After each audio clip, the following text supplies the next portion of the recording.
Que fantástico, hein, pessoal? Vocês já estão conseguindo, então, visualizar os dados aqui. Já viram que nós criamos aqui, ó, estoque, como estão vendo aqui, cliente com os 3 elementos. Ou seja, já sabe criar um banco, criar uma tabela e inserir dados. Fantástico, certo? Você poderia estar monitorando os dados aqui pelo recurso aqui do próprio Google Chrome, mas a gente vai, obviamente, manipular esses dados via programação, né? Vocês são fera em programação, obviamente que a gente vai fazer isso aqui via programação, tá certo? Então o que nós vamos fazer? A gente vai ter aqui um DB Transaction, a mesma coisa, certo? Vamos pegar o nosso banco aqui, vamos criar agora uma outra transação para a gente simplesmente trazer os dados, tá ok? Então eu poderia até colocar continuar aqui dentro, mas eu vou criar um separado aqui, só para a gente não misturar e ficar um pouquinho mais legível, quem sabe para vocês entenderem melhor, tá ok? Então transaction, e aí o que nós vamos fazer? Vamos fazer aqui um function,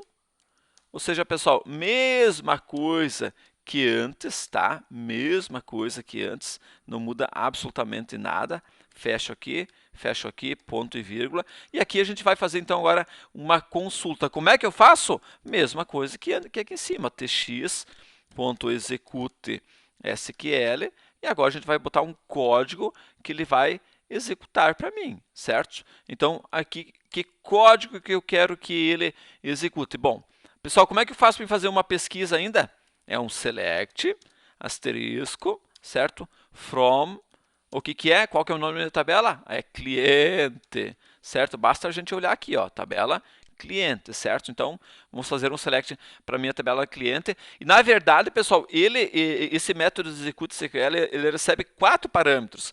Veja que aqui em cima, a gente só passou um parâmetro, tanto para criar quanto para dar um insert, a gente só passou um parâmetro que, na verdade, é o único parâmetro que é obrigatório. Mas são 4 parâmetros que tu passa aqui dentro. O primeiro parâmetro é o SQL, deixa eu botar aqui, ó. Então, até eu vou explicar aqui, ó. Execute, vou botar aqui assim, ó.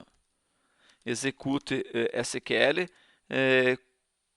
4 parâmetros, sendo que o primeiro, certo, é o SQL. Primeiro igual a SQL, que é obrigatório. Tanto é que vocês viram que nós usamos ele aqui, certo? Veja que a gente passou, o SQL obrigatório, é o único que na verdade é obrigatório. O segundo é um parâmetro com valores de campos, por exemplo, eu poderia já passar valores de campos no segundo parâmetro, tá certo? Então, na verdade, também é SQL, o segundo é SQL para valores de campos, né? Valores de campos. Não é obrigatório, tá certo? Tanto é que a gente não fez, a gente criou separado ele aqui, tá ok? Aí nós temos um terceiro parâmetro, que é para quando, por exemplo, deu sucesso, tu poderia chamar uma função para deu sucesso, parabéns, gravado e tudo mais. Então, aqui, ó, um sucesso, uma função para sucesso.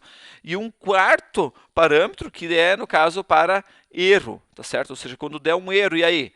Então, você poderia estar chamando uma função, criando uma função para quando der um erro, para avisar, ó, não foi possível gravar, alguma coisa nesse sentido. Veja que até então a gente só usou um parâmetro. Agora, então, vamos matar 2.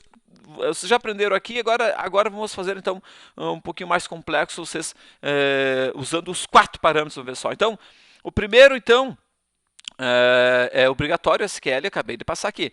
O segundo, um SQL com valores de campos. Como eu não tenho, nesse caso eu só quero fazer consulta, não quero passar valores nenhuma, simplesmente eu vou abrir e fechar aqui chaves, parênteses, o que é isso aqui? Colchetes, né?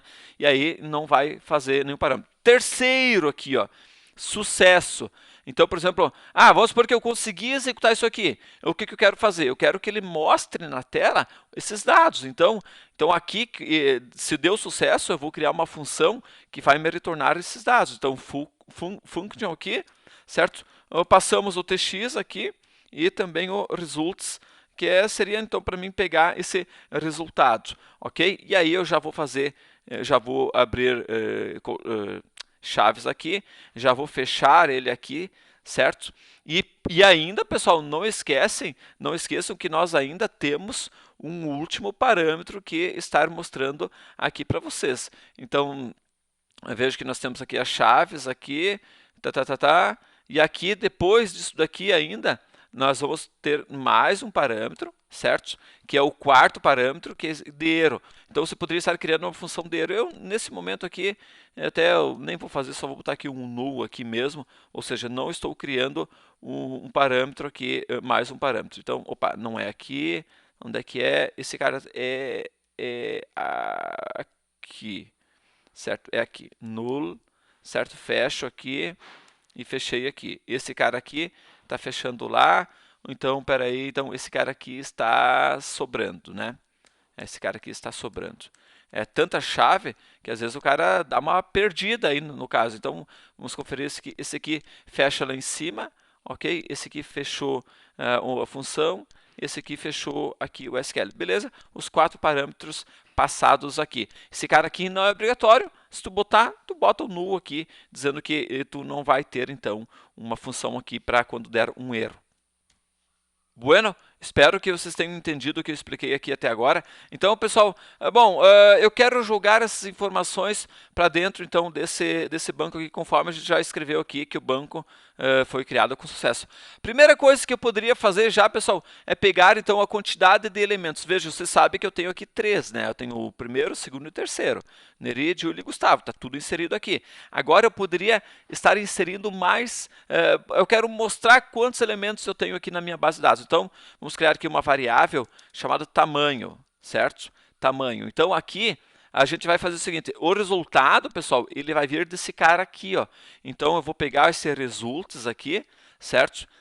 E vou pegar assim, os raws aqui, que é a quantidade de linhas que eu tenho nele, 1, 2, 3, e ele vai me retornar. Então, vou pegar linhas e quero saber quantas tem. Então, length. Veja, pessoal, que na verdade é muito parecido com tudo que a gente já viu até então, né? Por exemplo, Java, a gente usa muito isso daqui, tá ok? E agora, eu posso estar inserindo, certo? Da mesma forma que a gente inseriu aqui em cima, eu posso estar inserindo, então, agora, exatamente essa informação aqui da mensagem. Então, vejo que, até eu vou pegar esse cara aqui, eu vou criar ele aqui em cima, ó. Ctrl C, eu vou criar ele, na verdade, aqui em cima, tá? E vou tirar ele daqui, certo? E aqui agora, eu vou fazer o seguinte, eu vou pegar essa variável texto que nós temos aqui em cima, texto, certo? E vou fazer com que essa variável texto aqui receba, então, o que eu vou fazer? Eu vou colocar, então, vou colocar, então, aqui um P aqui de uma nova linha, né? De um novo parágrafo, tá certo? Inclusive, se tu quiser colocar mais alguma informação, por exemplo, botar um BR, pode ser. Então, a gente pode colocar o seguinte, foi número de registros encontrados, número de registros na tabela cliente, certo? Então, eu posso estar agora jogando esta informação aqui dentro. Então, o que é? Tamanho, certo? Beleza. Aqui, então, dessa forma, eu vou ter aqui o número de registros do cliente. Vamos fechar ele aqui com barra P, certo? E está pronto aqui ele. Então, aqui vamos dar um mais igual para ele estar concatenando esta informação. E com isso, já vamos poder testar essa nossa implementação aqui. Deixa eu executar lá no Google Chrome aqui. Banco criado com sucesso. Opa, só que ele não mostrou a quantidade de itens que eu tenho aqui dentro, né? Vamos ver aqui. O cliente, veja que eu tenho aqui, ele não mostrou. Estou com mais algum errinho aqui. Vamos analisar aqui, estou executando select, nenhum erro, aqui também nenhum erro, function, passando aqui, linhas aqui pegando, jogando aqui também nenhum erro. Então, na função, aqui eu não estou passando o TX, né, a transação, certo? Para ele, como é que ele vai pegar os dados, né? Então, agora sim, número de registros da tabela 3. Ou seja, eu tenho meu WebSQL aqui, estoque, eu tenho 3 dados aqui na minha tabela, no meu banco de dados, e agora eu consegui visualizar eles aqui na tela aqui perfeitamente, tá certo? Show de bola, pessoal, já estão aprendendo então a trabalhar com banco de dados aqui com HTML5, hein? Que beleza! E na próxima videoaula, então, a gente vai mostrar, listar esses dados aqui na tela, tá bom? Um abraço, até mais e tchau!